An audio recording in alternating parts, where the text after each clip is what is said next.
Hello, I'm Mark Baer. You are tuning in to the Joe Cupcake Chronicles. Why the fez? I say, why not the fez?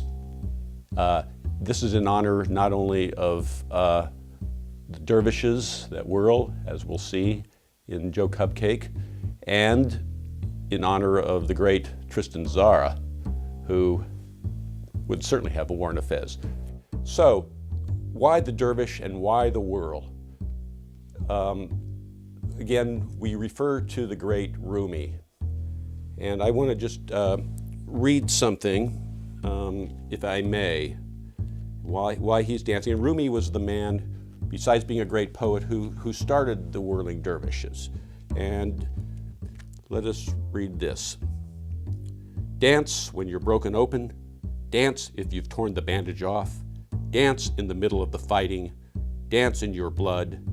Dance when you're perfectly free.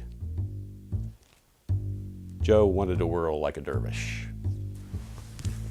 I'm going to take my fez off here so that I don't feel too ridiculous. Dada surrealism is a important part of Joe Cupcake's world, and this is the early turn of the century. We're probably 1916, 1917, during the war, after the war. It's a reaction to a world splitting apart. We also have the great Louis Buñuel and Salvador Dali making surrealist movies. And they had very kind of crude tools, and they were just kind of going at it. Well, here we are these many years later, and suddenly, instead of looking at this as something old, Joe Cupcake is looking at this as something new, these art forms, because we have cameras, we have computers, we can go out in our backyard and make this crude art looking at their, just how they told their stories. I've mentioned Charlie Chaplin. I've been also looking at Buster Keaton and Harold Lloyd. If I may put my glasses on here to bring out my inner Harold Lloyd, looking at how they do a comedy skit. Joe Cupcake is absolutely fascinated by these things. And again, what we'll also see in this episode is the poet Rumi, great Sufi mystic. Joe Cupcake is a very limited individual. His talents, he can't sing, he can't dance, he can't draw, but he wants to express himself, so he looks for any tool available to him. And he wants to write on the wall, he wants to bang on the wall, and he wants his voice heard in a time when we all need to react to a crazy, exploding, unexplainable world. Do I consider this visual poetry? Yes.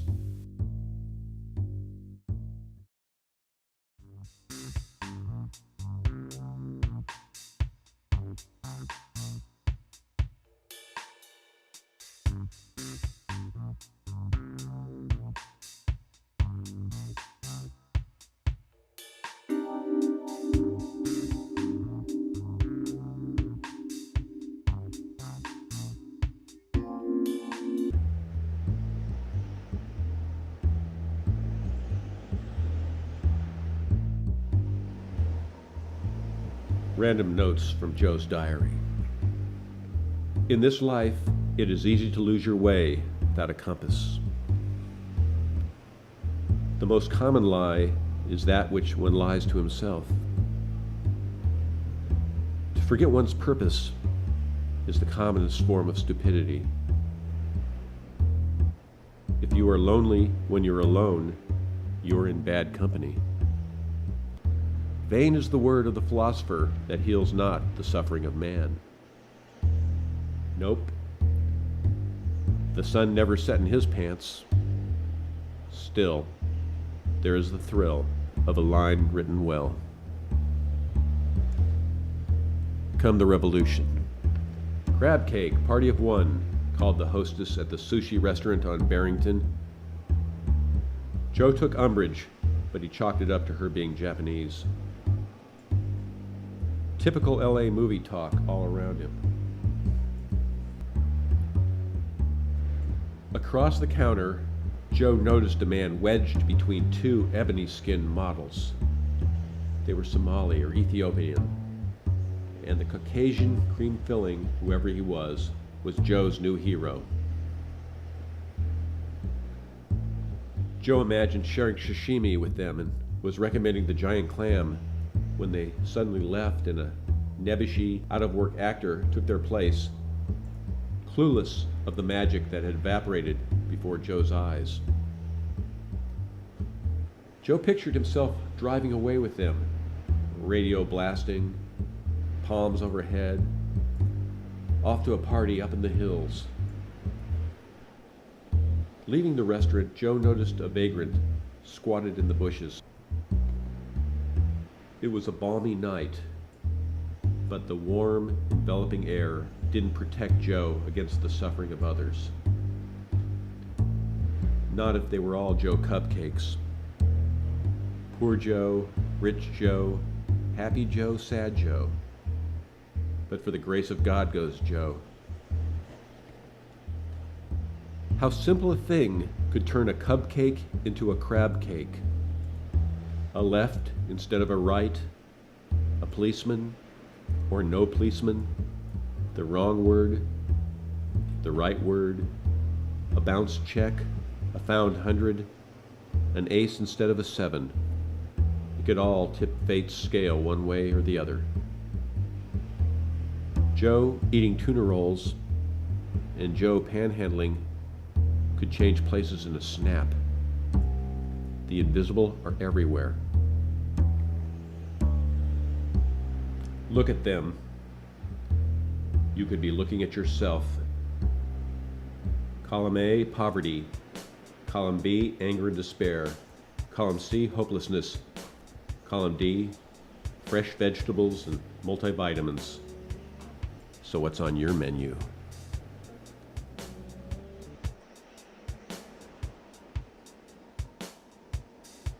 Joe dreamed he was in Scotland shooting a commercial about some high-end scotch. He was a singer with a trio of backup singers called the Peppers. Then Michael Jackson floated in. "Hey everyone, I'm back. I don't need a body."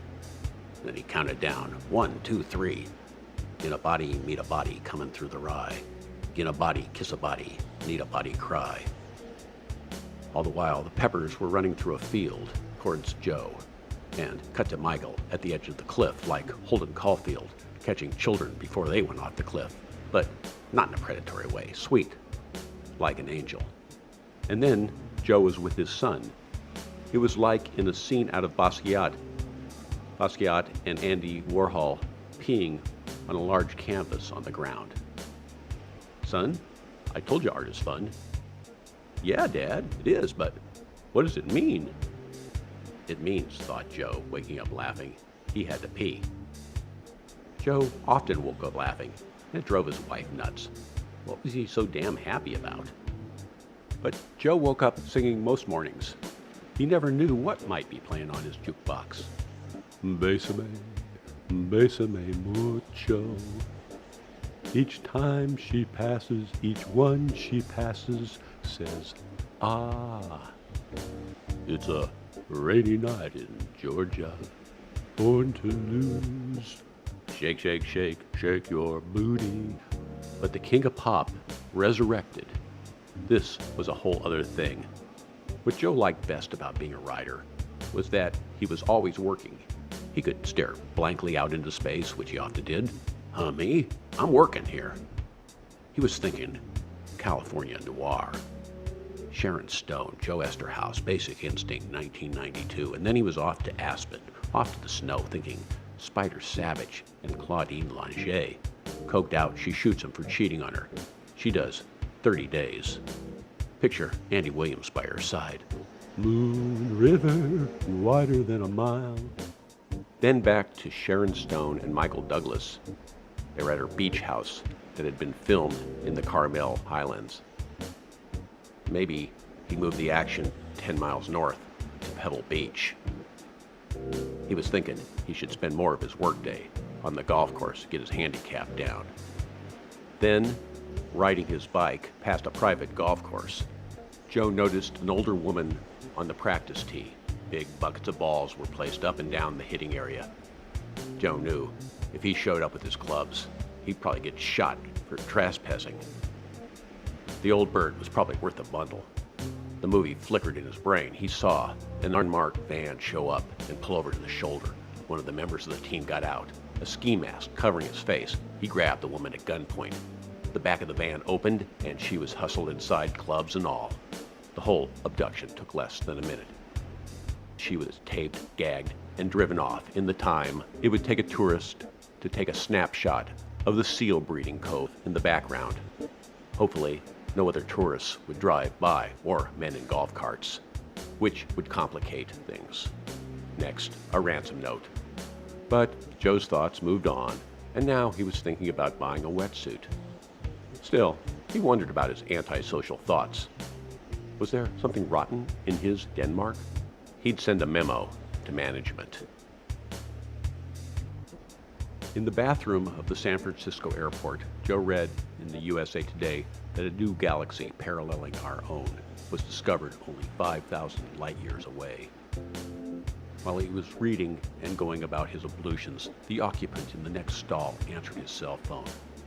It was a business call, so the man tried to come off as serious while the sounds of flushing toilets and related noises echoed in the background.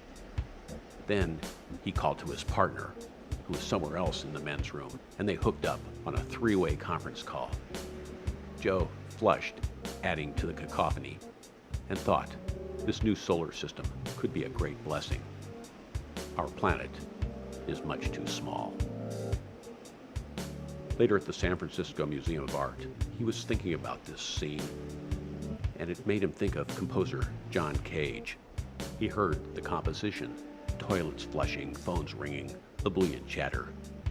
And then for images inspired by a work of art he'd seen in the museum of 1,000 shots of sunsets lined up together, Joe walked into the gleaming museum's men's room.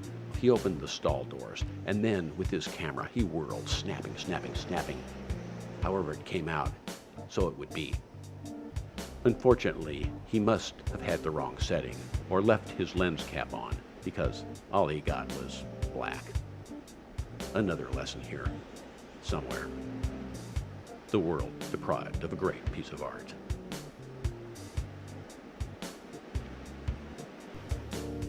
Worried about corporations taking over everything, Joe complained to his artist friend Binky.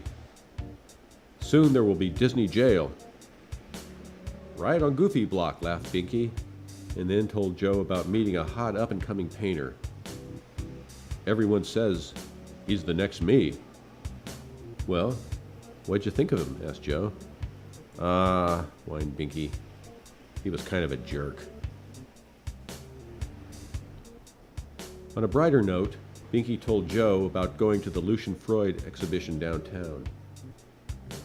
Everyone was genuflecting in front of the master, and rightly so. But one art maven with a European accent wasn't satisfied. You know the type. She took Binky and his girlfriend by the arm and led them into the bowels of the museum to find something more relevant, something more urgent, something more shocking. Down and down they went, seeing nothing remotely mind-blowing until they were in the tunnel under the building. There, on the wall, written in feces, was "War." A little farther on was "God." At the end of the tunnel, the third installation of the triptych said "Lop." Lop? Huh? Was Lop a guerrilla art movement, or the name of some anarchist genius? Binky and his girl were so taken with this new revolutionary, they danced into the streets of downtown and made out in the bushes. Long live Lop. Fear of ridicule, yes. But fear of the ridiculous? Is there such a phobia? Stuck in traffic, Joe watched birds on the telephone wire. They were perched on 3 rows. Sparrows, pigeons, Joe couldn't tell. But the lines were never still. It might have been cocktail hour or some bird equivalent. They'd hop from wire to wire, finding an open spot. The line opening and closing and shifting down until one bird wouldn't shift and would push back against the reshuffle. On the pier at Fisherman's Wharf, Joe was bowled over by the reflections in the water, the oranges and blues, and he couldn't believe he didn't have his camera. It seemed so ephemeral and magical, more so than the reality it reflected. The light dazzled Joe. A flock of geese flew overhead. It was the transcendental hour. The wind created a pattern on the water. Joe left his wife and another friend talking at the table and walked around with his glass of wine in hand. There was a crowd on the boardwalk, all with their human dramas, but he had no interest. It was the color and the smells and the cry of the birds that Joe cared about. Joe rarely took pictures of people, but that didn't mean he didn't like them. They were okay. Joe was just more interested in long shadows, the colors on the pier, and the deep blue of the ocean. Joe returned days later with his camera, but the light was different and there were fewer reflections. Through his camera lens, he searched for interesting reflections, intriguing plays of light. He didn't find much until he stumbled on the back porch of a restaurant right on the water. There was a washing bucket and a mop that reflected on the water. It was an unremarkable spot, a dingy place, but in the play of light dancing on the surface, it was another world entirely, a secret spot, a sanctuary only known to Joe Cupcake. He took pictures that first day and then came back a second day in the late afternoon. Had someone been following Joe, they would have made no sense of what he was doing or why he was there. But it was magic.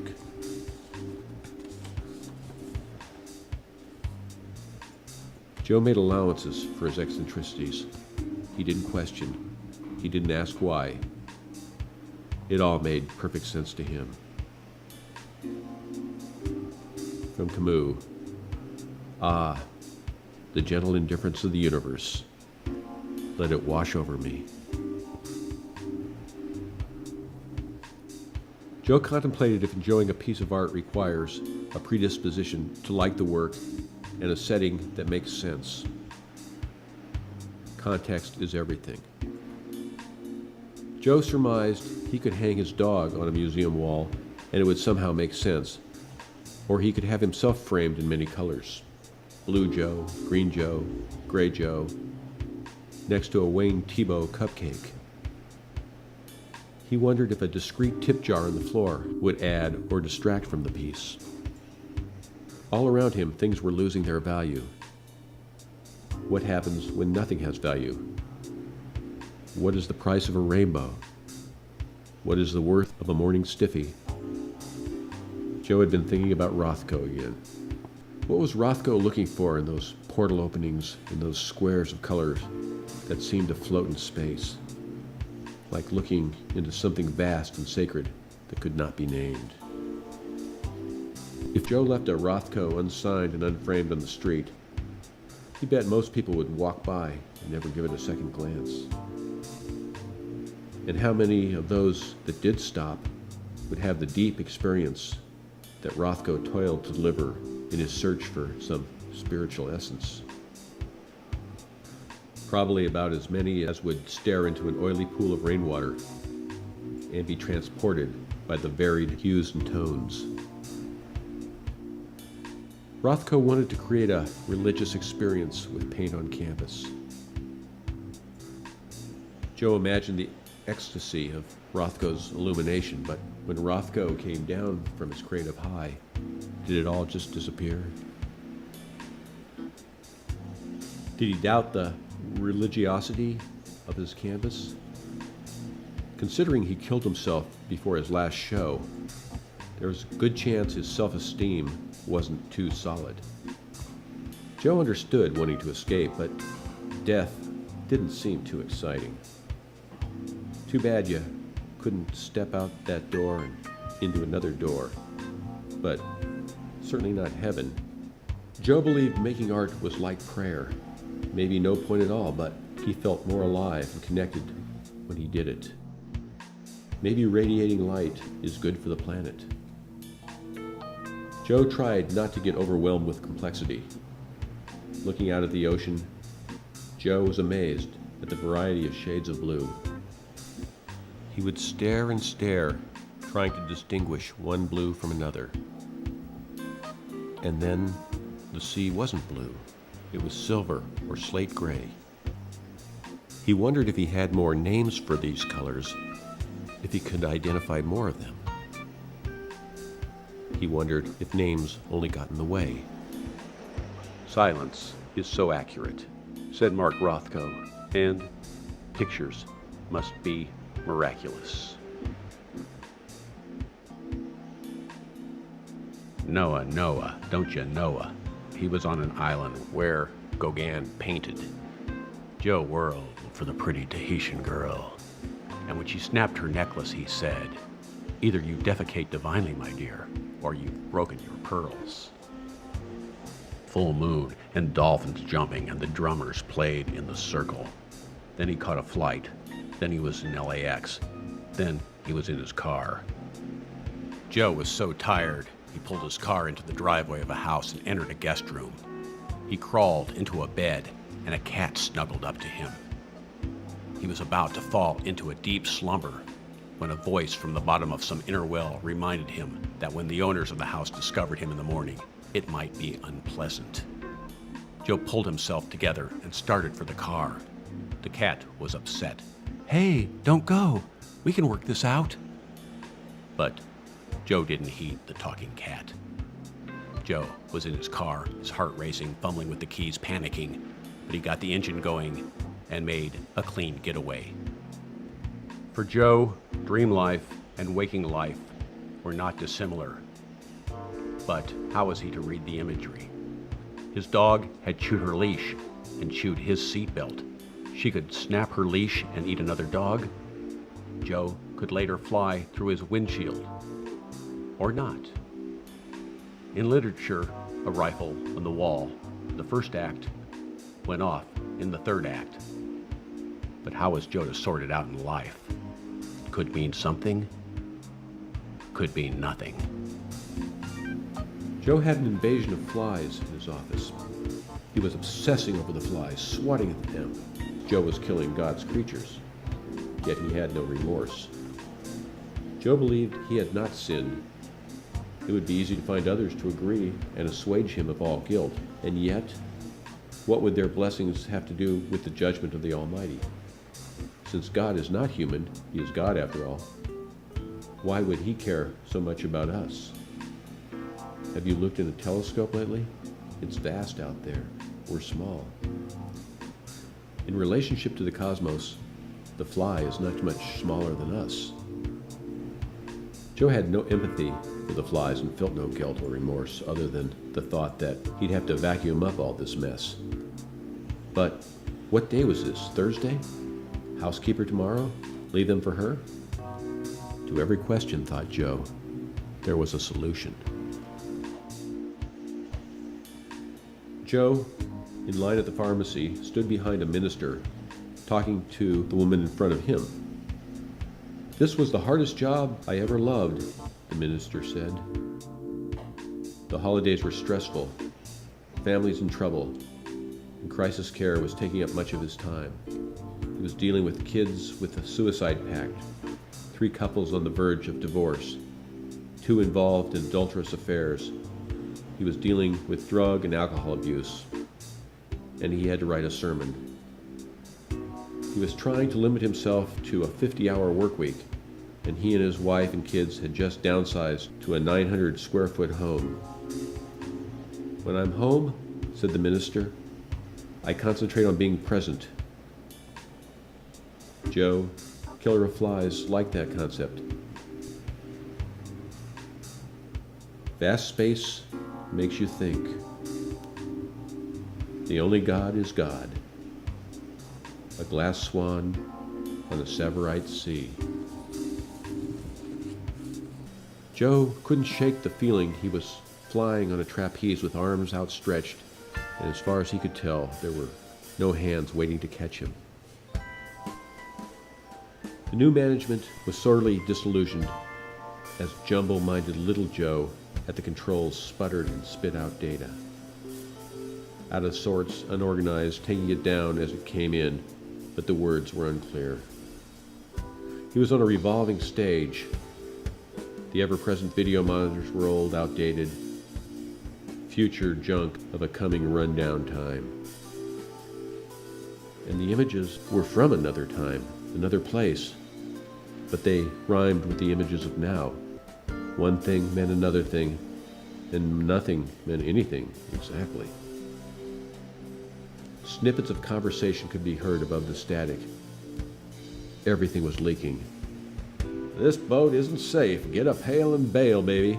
Blub, blub, blub was the last sound sloshing in Joe's brain. Then, thump and bang, and once again, like so many times before, they hit the rocks, dried up, prayed, and went on. Another day. Joe switched on the news, and it sounded familiar. He'd heard it before. He picked up his book, and when he was halfway down the page, he realized he'd already read the passage. Maybe it wasn't the news or the book. Maybe it was Joe. Maybe his life was in reruns. In the command center, there was much gnashing of teeth. Already, his supervisors no longer ruled as they once did. The top management was long gone, and their flunkies were mere nubs of their former selves. Their heads hung limp. Their light bulb eyes were dull. And Joe knew he was on his own. He switched off the tube. It was summer and time to party. In his notebook he wrote, "God is life, no more, no less, so live." The story told forward, the story told backward. Joe Cupcake, the Alpha to his own Omega. In the beginning was the Word, and every day is a new beginning, with words not yet written. So remember this: good can happen.